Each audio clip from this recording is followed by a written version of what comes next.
guys, and welcome back to another video, and today I'm going to be making my predictions for game week number 21 of the 25-26 Premier League season. But before we begin, let's have a look at how I did last week. I got one outcome and scoreline correct. I got Tottenham and Sunderland drawing 1-1 correct, plus 4 more outcomes correct, so that is 7 points, taking my season total up to 123. And this is how the table looks after 20 matches. And without further ado, let's predict this week's coming matches. And we start with West Ham United against Nottingham Forest, in a huge relegation 6-point match, and a battle between two sides on pretty woeful form right now, actually. West Ham off the back of a 3-0 defeat to Wolves. Nottingham Forest off the back of a 3-1 defeat to Aston Villa. Things are looking bleak for West Ham right now, must be honest. And Nottingham Forest as well. But the thing is, I do think if West Ham lose this match, then they're pretty much done in the scrap for survival. And as for Forest, well, they're still in it, and if they lose, they could be pulled back into it. I'm going to sit on the fence with a 1-1 draw, though. I can somehow see maybe a Jared Bowen or someone scoring for West Ham, and somehow saving a point for them. Maybe Forest go 1-0 up and West Ham equalise last minute. But I can see a point apiece, a 1-1 draw, not to help either side really in this relegation scrap. Then we move over to tomorrow's matches. It's Crystal Palace against Aston Villa. And Villa, since losing 4-1 to Arsenal 2 game weeks ago, they came back and beat Nottingham Forest 3-1 last game week. And Palace haven't been on great form recently, have they? They've been on a poor run of results, and they're coming off the back of a 2-0 defeat to Newcastle.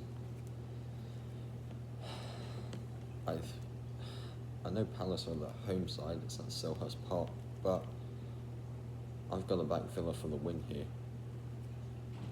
Can't look past the form of Ollie Watkins, Morgan Rogers. John McGinn got 2 against Forest. He fired them in. I'm going for the same scoreline again, but away. I'm going Aston Villa to win 3-1. Palace have looked pretty weak. They've just brought in Brennan Johnson. I'm looking forward to seeing what he can do again, but I'm just going for Villa. They've just got too much quality, and they're currently level on points with Man City, so I think a 3 points could help them here. But 3-1 Villa is where I'm going on game 2. Next up, we've got Fulham against Chelsea. I'm pretty sure Stamford Bridge is in Fulham as well, so technically it's a battle of the Fulham derbies. Thing is, Chelsea off the back of a 1-1 draw against Manchester City. Last minute equaliser from Enzo Fernandez. To spoil my Man City winning prediction, but a good draw for Chelsea. As for Fulham, a 2-2 draw against Liverpool. That was a crazy match, because I kid you not, it was 1-1 going into injury time, and I was like, well, one more goal for either side will determine who wins the game, but somehow in injury time they got a draw. They kept it level. Liverpool went a goal up, and then Fulham equalised, which was a correct prediction for me in terms of the draw. Of course, Chelsea have just brought in Lim Rosenior as manager. I'm looking forward to seeing what he can do, although I'm not sure if it'll gel straight away. Of course, they've got McFarlane in for this match, Callum McFarlane. And they're against the Fulham side, who I think, if you look at the table, maybe, other than Aston Villa, behind, the top two, behind the top three, Fulham are the form side of the division. And as tempting as it is to go for a win for Fulham at Craven Cottage, I'm going to sit on the fence with a 1-1 draw. I think, well, a point would definitely help Fulham and probably Chelsea in their battle for Europe, so a 1-1 draw is on going with this one. Next up, we've got Brentford against Sunderland in a battle of two sides in pretty good form. At the minute, Brentford are firing in the goals. Sunderland seem to be cagey, but they're getting results over the line. A lot of draws, but they haven't really tended to score more than one goal in a match for a lot of the season, really. And Brentford have been firing. Well, Sunderland off the back of that 1-1 draw against Spurs, Brentford off the back of a 4-2 victory against Everton. So I don't know. It's tricky. I could see Sunderland getting something here, but with it being at the G-Tech Community Stadium, Sunderland are a bit worse on the road. With it being at the G-Tech, I can't look past Brentford's goal scoring at the minute. Igor Thiago with a hat-trick against Everton. I think that Brentford just have too much goal scoring in them to lose this match. I'm going for Brentford to win 2-1.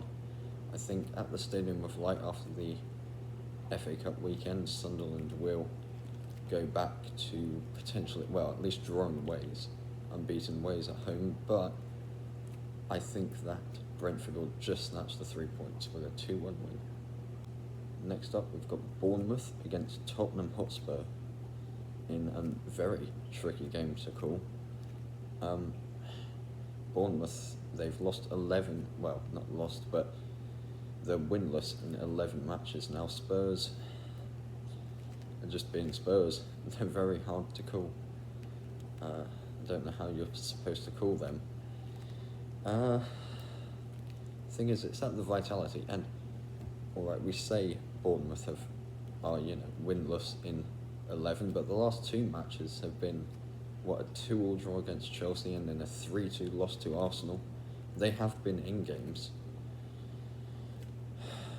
and they're against the Spurs side, who don't tend to be scoring many goals at the minute, and they don't tend to be converting a lot of results into wins either.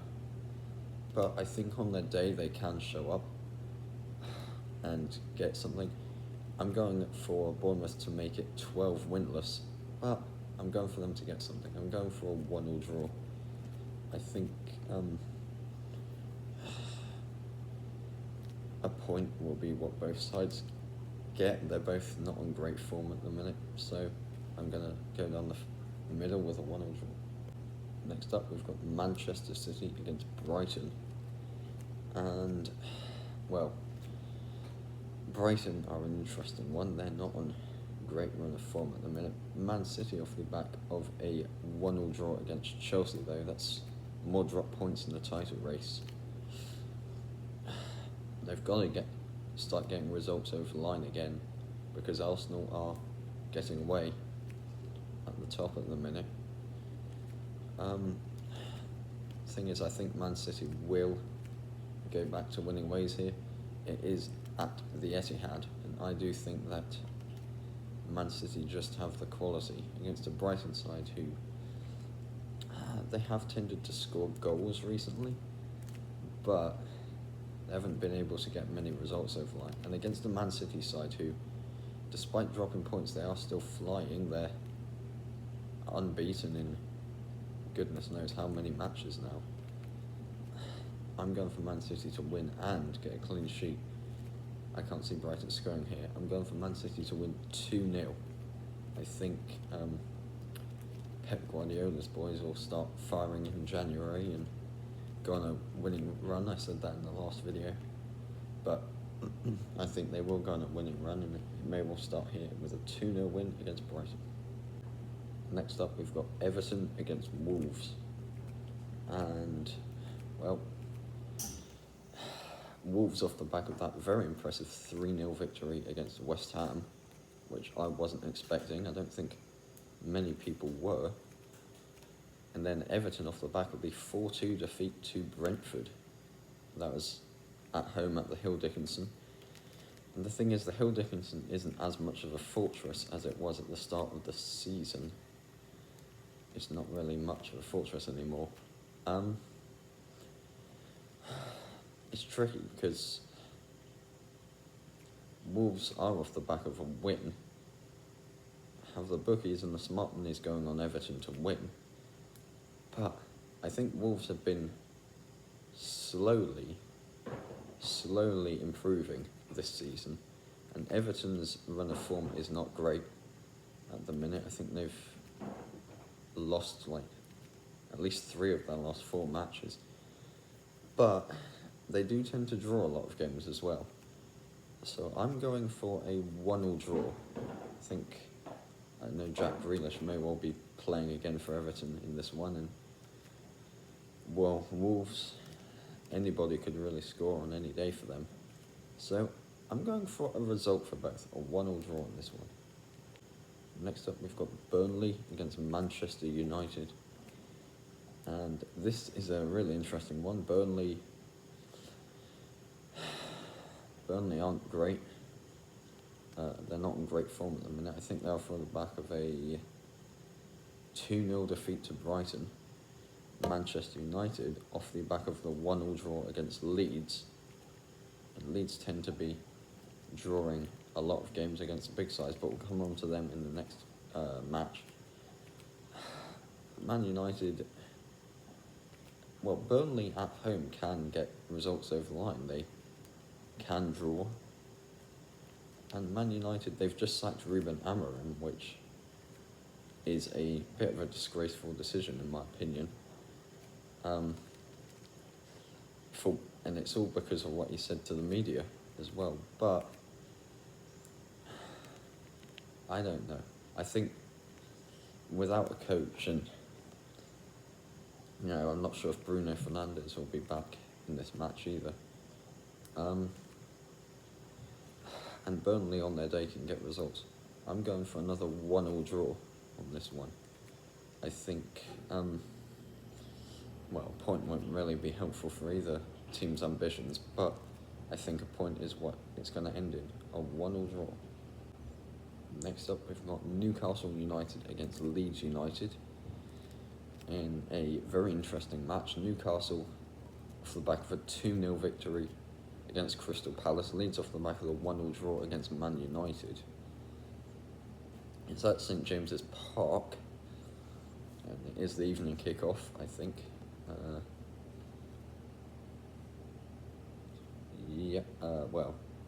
One of 2 evening kick-offs. And it's tricky because Newcastle are unbeaten in the last 11 home matches. But Leeds,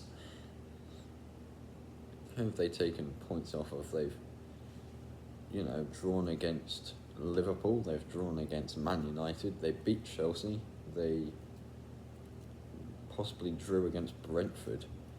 They've been, silently getting the points over the line for survival. I can see there being goals in this one. If I had to pick a winner, I would pick the Magpies because they're at home, but I'm going to go for a 2-2 draw. I'll go for a Desmond on this one. I think I can see there being goal-scoring quality, maybe a Bruno Guimaraes goal for Newcastle, possibly Anthony Gordon, he's flying them in recently. And then for Leeds, Calvert-Lewin's technically still on good form, so maybe him goal, maybe Aronson, he's scored 1 recently, but 2-2 draw is where I'm going. And then the final game is probably game of the week. It's Arsenal against Liverpool. And, well, this is an interesting one. Arsenal, they are off the back of a 3-2 victory against Bournemouth. Liverpool off the back of a 1-1 draw. A 2-2 draw, sorry, against Fulham. I've seen a lot of speculation about Arne Slot being sacked in the last day or two. But the thing is, they're going to the Emirates, and Arsenal just keep getting the 3 points over the line. They need to get the title. And they are on better form than Liverpool at the minute. I can't see anything other than an Arsenal win here. I think Liverpool have the quality to maybe snatch a draw from this match, but I'm going Arsenal to win 2-1. I think Arsenal need to keep the momentum going to stay ahead of Man City in this title race, and I think they will for now. A 2-1 win for the Gunners, and a huge 3 points against Liverpool. And there you have it, guys, all 10 Premier League matches for this game week wrapped up. I'd love to know your predictions in the comments down below. And yeah, we go into the FA Cup weekend, a little break before the next set of Premier League matches now. Well done everyone who's got through this long fixture list, and yeah, we'll see how these ones come out in a couple of weeks or so, and I'll see you all in the next one.